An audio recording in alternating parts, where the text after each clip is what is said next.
بسم الله الرحمن الرحيم اقرأ باسم ربك الذي خلق خلق الإنسان من علق.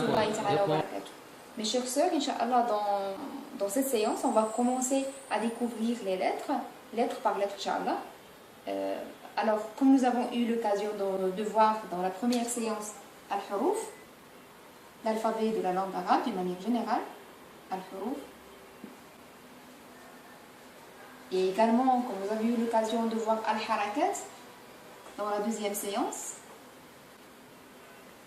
Al-Harakat, si vous vous rappelez bien, ce sont les petits symboles qu'on rajoute afin d'orienter la prononciation des lettres. Autrement dit, ce sont les voyelles dans la langue arabe. Alors cette séance, on va commencer par la deuxième lettre de l'alphabet. On ne va pas commencer par la première qui est Al-Alif, si vous vous rappelez bien, mais plutôt on va commencer par Harf Al-Ba. Dans l'enseignement général de la langue arabe, l'habitude, et il a fait de sorte qu'on commence toujours par Harf Al-Ba, parce que le Harf Al-Alif, il joue également le rôle d'une voyelle, ce qui complique un petit peu l'apprentissage. Du coup, on préfère commencer par Harf Al-Ba, qui est une pure consonne et qui est la plus simplifiée de ces huruf. Alors, à la barakatillah, on va commencer par la première partie de cette séance, qui est composée de deux parties tout simplement.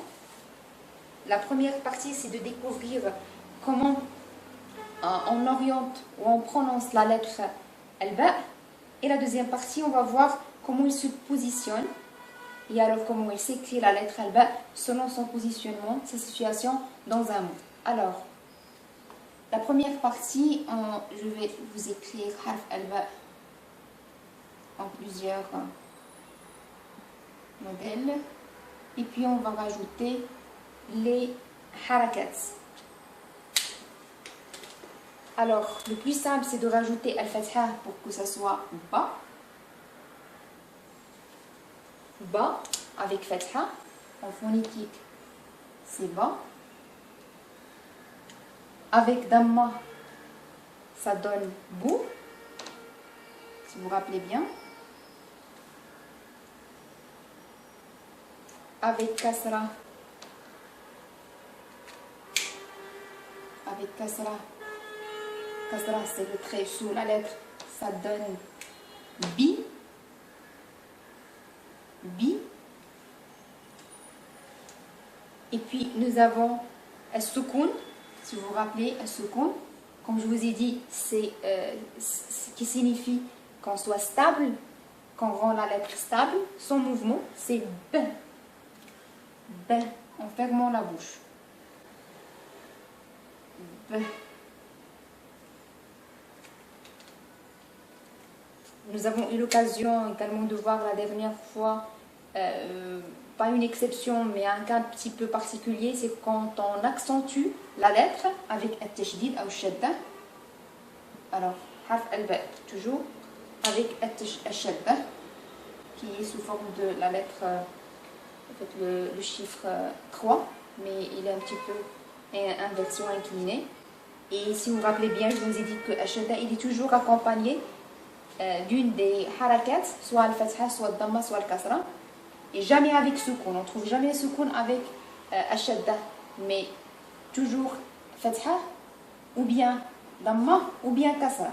Mais jamais Al-Shadda, il est accompagné d'un Sukun. Alors, par exemple, ici, on peut rajouter Al-Fatha pour que ça donne Ba. Ba en prononciation. C'est pas Ba, mais Ba. Je vais le symboliser en phonétique avec deux B. Et puis A. Ba. Alors, il y a une autre situation où on trouve la prononciation de Harf Al-Ba, il change. C'est At-Tamdid, ce qu'on appelle At-Tamdid. C'est la prolongation. At-Tamdid, dans la langue arabe, il signifie la prolongation. Tout simplement, par exemple, avec Al-Fatha, on a Harf Al-Ba. On lui rajoute Al-Fatha, excusez-moi, je suis perdue avec mes stylos. Alors, Al-Fatha toujours, ce qui veut dire bas, mais une fois qu'on rajoute l'alif, ça donne ba, pas seulement ba, mais ba, parce qu'on a fait la prolongation.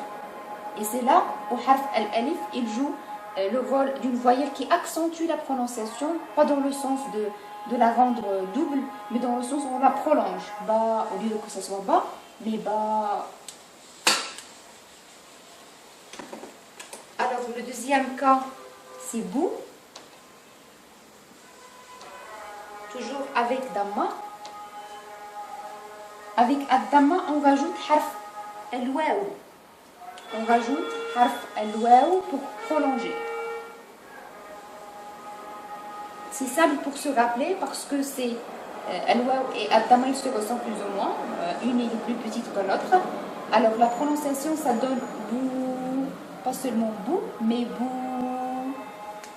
La prolongation de harf al-ba avec kasra qui est bi. Alors c'est la base avec kasra. Et pour la prolonger, on rajoute harf al-ya cette fois-ci, qui joue le rôle d'une voyelle, pour que ça soit bi.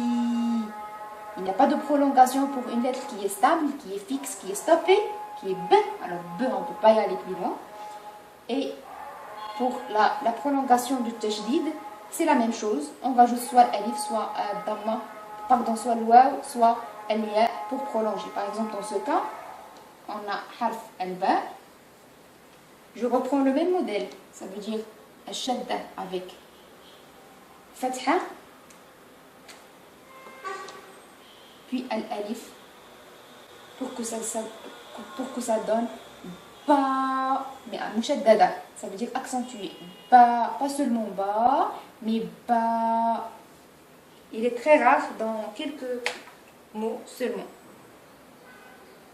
Je vous rajoute en phonétique si j'arrive, afin que vous arriviez à mémoriser par la suite de réviser ensemble. Alors ici le ba. Je vais le mentionner avec deux A pour que ça soit ba, bou, bi. Je mets deux I pour accentuer, ou bien pour prolonger, pardon. Alors c'est bi. Pour ba, c'est deux B et deux A, si je me permets. C'est notre propre phonétique, si on veut dire. Et bien sûr, comme je vous ai dit, dans ce cas, il n'y a rien, parce que c'est un secoun. Une troisième situation de harf al-ba avec al-harakat. Là, alors, on a vu que harf al-ba, il peut avoir une haraka qui est simple dans un mot. Dans d'autres mots, on peut avoir harf al-ba avec haraka, mais avec la prolongation, at-tamdid. Cette prolongation, elle se fait par des lettres qui jouent le rôle d'une voyelle pour prolonger la lettre, la prononciation de la lettre, comme al-alif pour avoir ba, al-waw pour avoir bou, al-ya pour avoir bi. Et puis at-tajdid, on rajoute soit alif avec fatha, soit waw avec damma, soit ya avec kasra, et toujours at-tajdid pour accentuer al-harf. Ok? Alors maintenant, on va passer, Inch'Allah, à le troisième cas.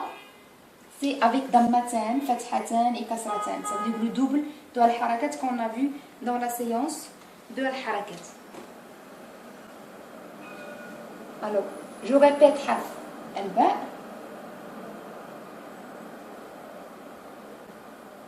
Basique. Parce que là, le but, c'est seulement de voir comment on prononce la lettre avec al-harakat. Et puis, je rajoute dammatan. Si vous vous rappelez, je vous ai dit que dans le harakat, exceptionnellement, quand on met fathatan, il y a toujours l'alif qui apparaît pour que ça soit ben. Alors ba, ben, toujours accompagné de alif. On ne met jamais fathatan sans alif, jamais. Puis on a boun. Pas d'exception, on rajoute rien, on met que ad-dammatan. Boun. Et puis pour al-kasra en double qui est kasratan, c'est tout simplement bin, sans aucun rajout. En notre phonétique, on a Ben, Bun et Bin. Alors je rajoute le petit E pour que ça ne se prononce pas bon ou bin, ou ben plutôt. Alors Ben, Bun, Bin.